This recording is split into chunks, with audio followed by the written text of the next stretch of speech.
믿음에 대한 성경의 정의는 히브리서 11장에 기록되어 있습니다.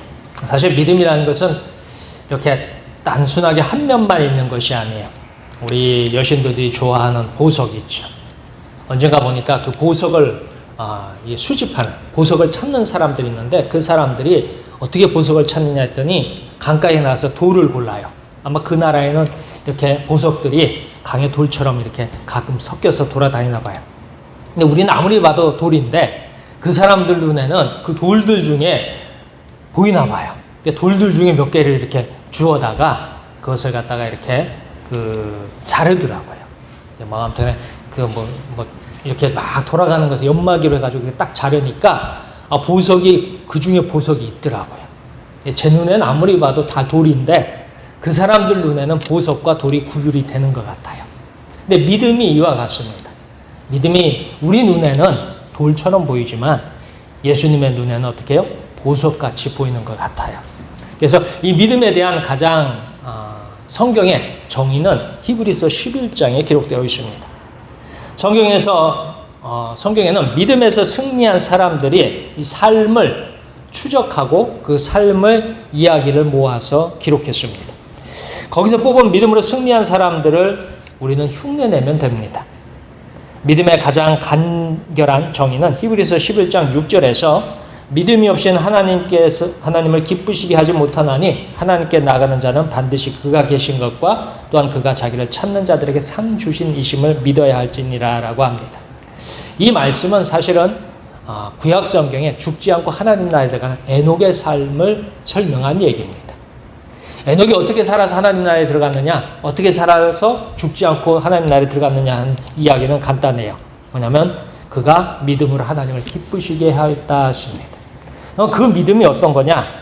하나님께 나아가는 자. 그러니까 하나님께 나아가는 자, 하나님을 찾는 사람, 하나님의 이름을 부르는 사람은 하나님이 계신 것.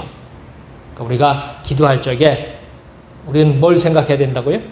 하나님이 우리 기도를 들으신다는 것. 그리고 뭐예요? 자기를 찾는 데 상 주시는 이심을 믿어야 할지니라 했습니다. 그러니까 우리가 하나님이 살아계시고 우리에게 하나님은 상을 주신다라는 것을 누가 제일 처음에 그것을 그렇게 믿었다고요? 에녹이 그렇게 믿었어요. 그래서 에녹은 죽지 않고 하나님 나라에 들어간 인물이 되었습니다. 근데 이 믿음은 여전히 유효합니다. 그리고 항상 예수님은 믿음을 보기를 원하시고 이러한 믿음으로 세상에서 우리를 구별하기를 원하십니다. 그래서 우리 마음속에 믿음이 있는데 우리 볼 적에는 그게 믿음인지 아닌지 우리는 사실 구별하지 못하지만 예수님은 그 믿음을 확인하시기를 기뻐하십니다.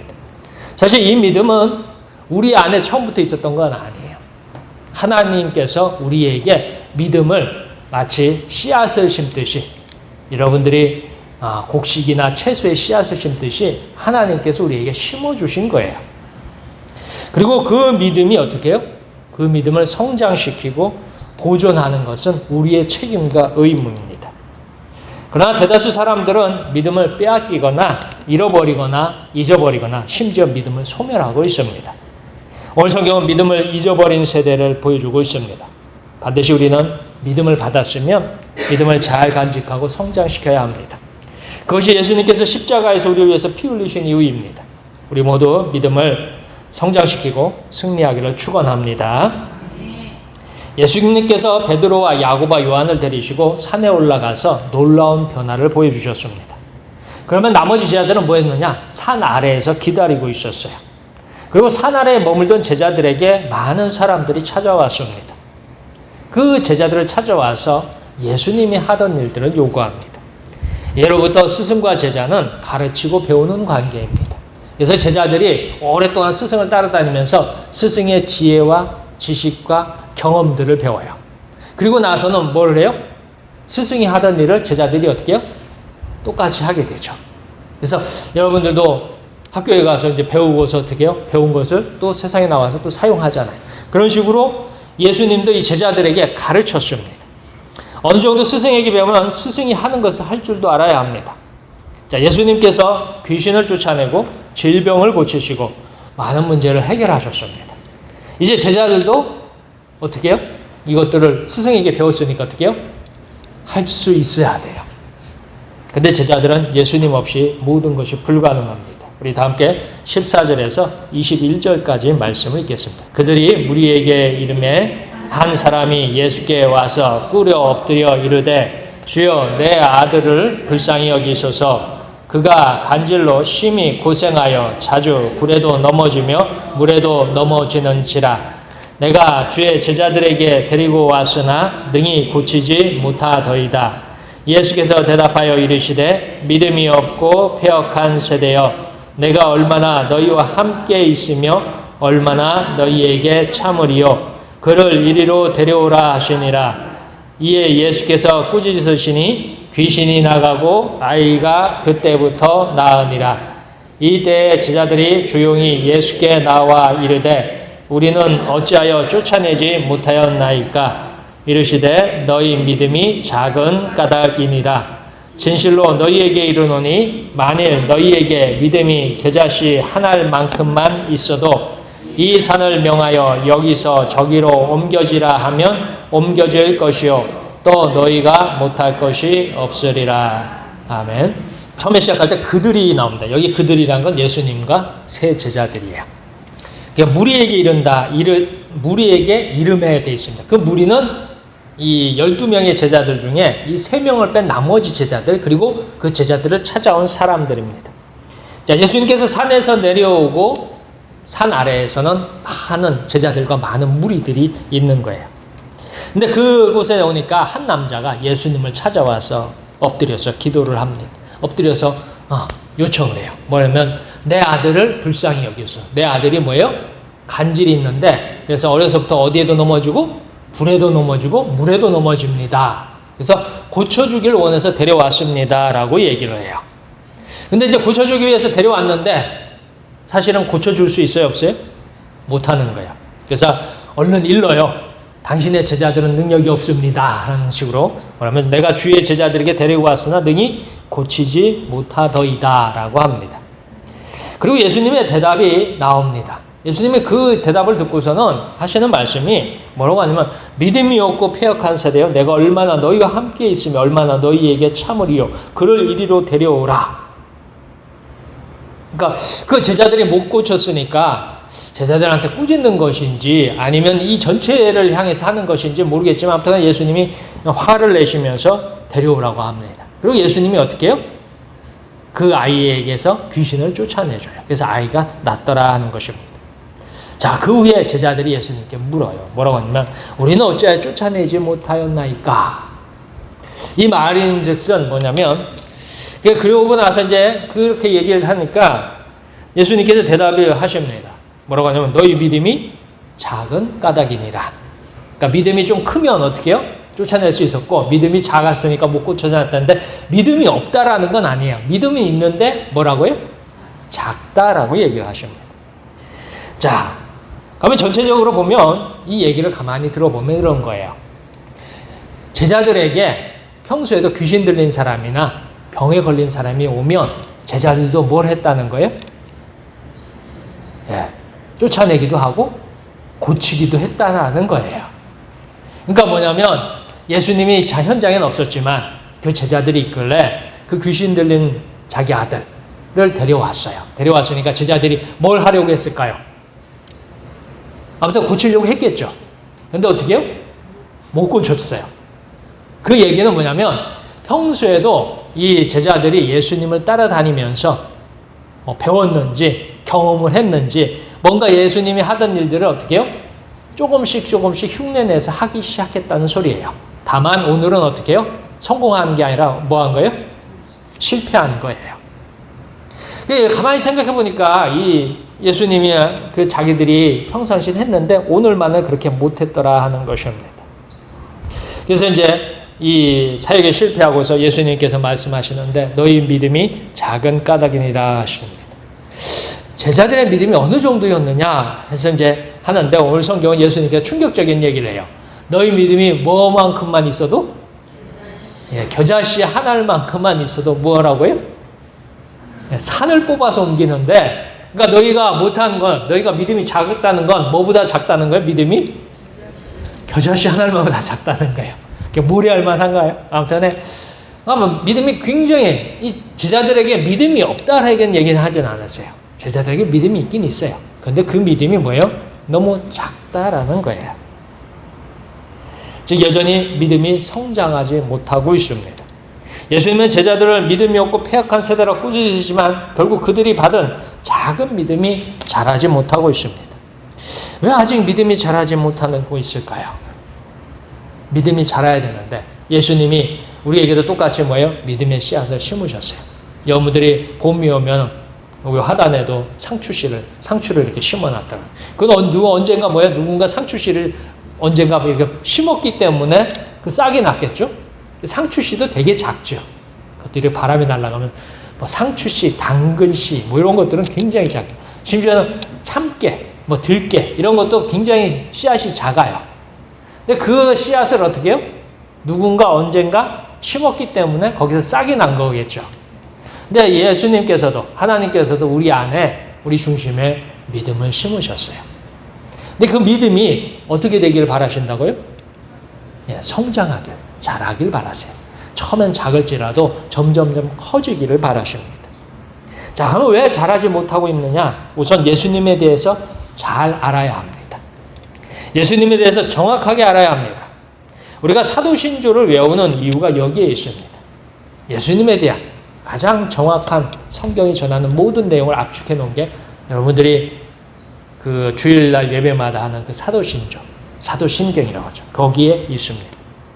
우리가 예수님을 정확히 알아야 우리가 고백한 예수님이 성경에 나오는 분이 맞습니다. 그래서 믿음은 들음에서 나며 들음은 그리스도의 말씀으로 말미암느니라 했습니다. 우리가 예배에 참석하시는 이유, 말씀을 듣기 위해서요. 성경의 말씀을 풀어서 하는 것을 들어서 어떻게 해요? 믿음이 자라기를 원하기 때문입니다. 우리 모두 예수님을 많이 알기를 축원합니다. 자, 작은 믿음이 큰 믿음으로 성장하기 위해서 예수님을 알아야 합니다. 예수님께 가장 중요한 지식을 알아야 합니다. 예수님에 대해서 아는데 가장 중요한 것이 뭐냐? 오늘 성경에서는 예수님의 죽음과 부활입니다. 우리가 믿는 예수님은 십자가에 죽으시고 사흘 만에 부활하신 예수님입니다. 다른 예수님은 없습니다. 오직 예수님은 십자가에 죽으시고 부활하신 분이십니다. 그분이 우리를 죄와 사망에서 구원하실 수 있습니다. 우리가 믿는 예수님, 그 예수님이 어떤 분이라고요? 오늘 성경에서는 고난을 받고 십자가에 죽으셨다가 어떻게 해요? 다시 살아나시는 분이시다 하는 것입니다. 우리 다 함께 22절에서 23절까지 말씀을 읽겠습니다.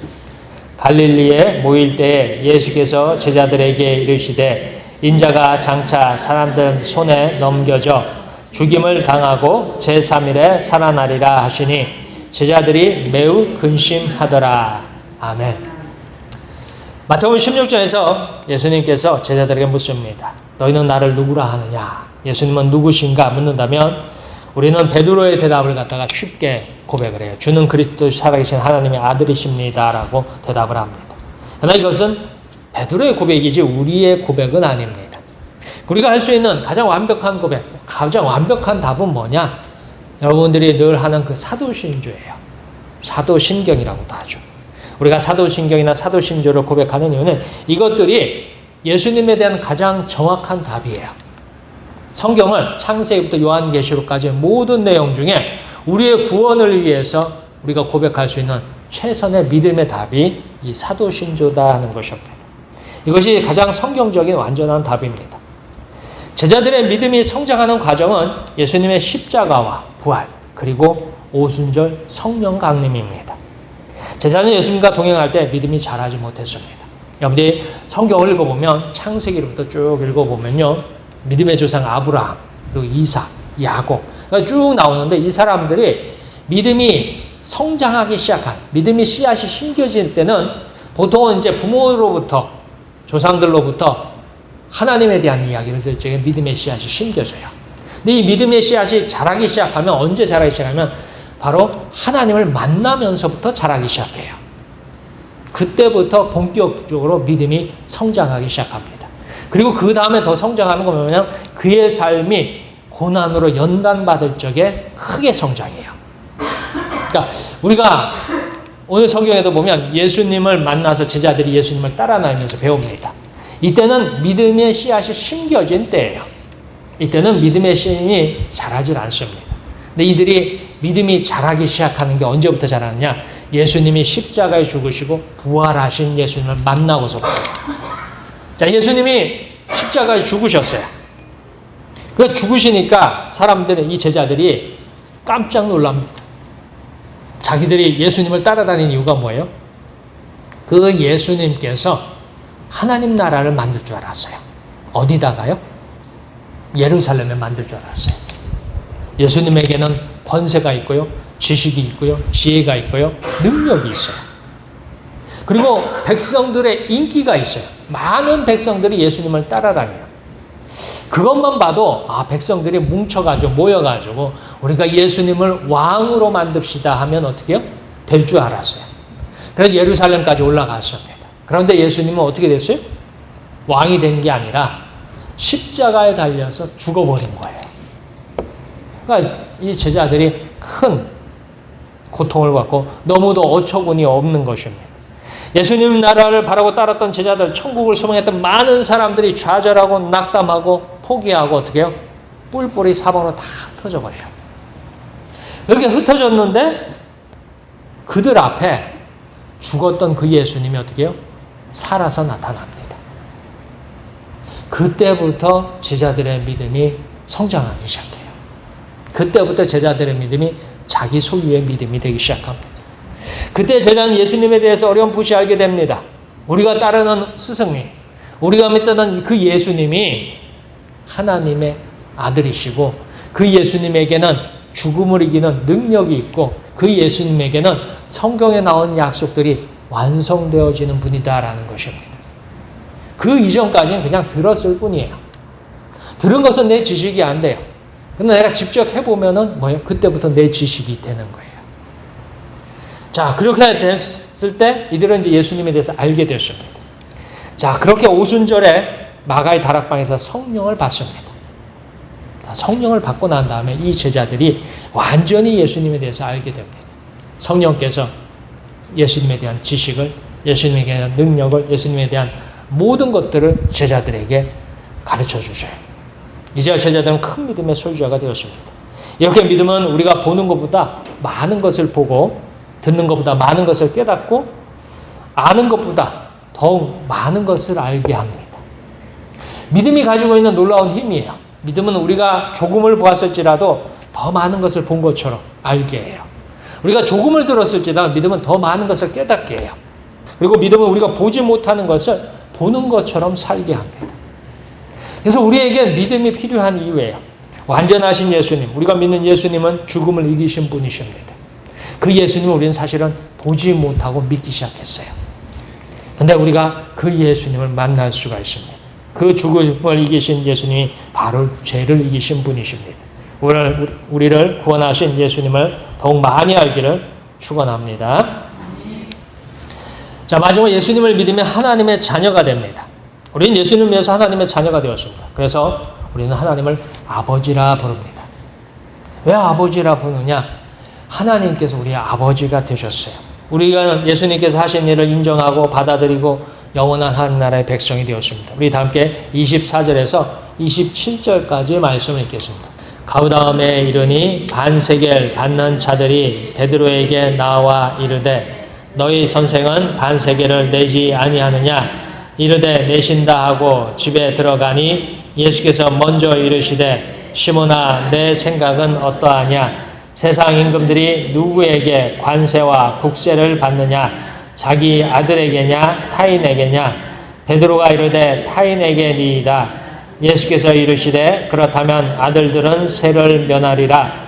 그러나 우리가 그들이 실족하지 않게 하기 위하여 내가 바다에 가서 낚시를 던져 먼저 오르는 고기를 가져 입을 열면 돈 1세겔을 얻을 것이니 가져다가 나와 너를 위하여 주라 하시니라.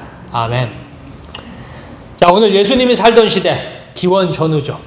지금으로부터 2026년 전, 그때쯤 2000년 전이죠. 그때도 세금이 있었어요. 세금은 오늘만 있었던 게 아니라 그때도 있었던 것 같아요. 오늘 성경에 보면 그 중에 오늘 성경 이스라엘 민족이 내는 세금 중에 하나가 성전세입니다. 액수는 반세겔이에요. 이 반세겔이 어느 정도 금액이냐면 이 반세겔은 당시 노동자 이틀치 일당이에요. 그러니까 여러분들이 하루 일당 나가서 하면 그 이틀치 일당이 이 반세겔에 해당합니다. 이 성전세라는 건 뭐냐면 이스라엘 사람들이 모두 내는 세금이에요. 이 세금은 예루살렘에서 세금 징수자가 사방으로 흩어져 가지고 사람마다 남자마다 다 찾아다니면서 거뒀어요. 반세겔씩. 그러니까 예수님이 있는 이 가버나움 산골짜기에도 찾아와 가지고 너도 반세겔을 내, 너도 반세겔을 내 하면서 다 내는 거예요. 이게 이제 성전세이기 때문에 누구에게 내는 거예요? 성전세는 뭘 위해서 내는 거예요? 성전을 위해서. 성전의 주인이 누구세요? 하나님이잖아요. 그러니까 이스라엘 민족은 생각할 때 우리가 하나님을 믿으니까, 우리가 하나님의 백성이니까 하나님에게 우리가 뭐예요?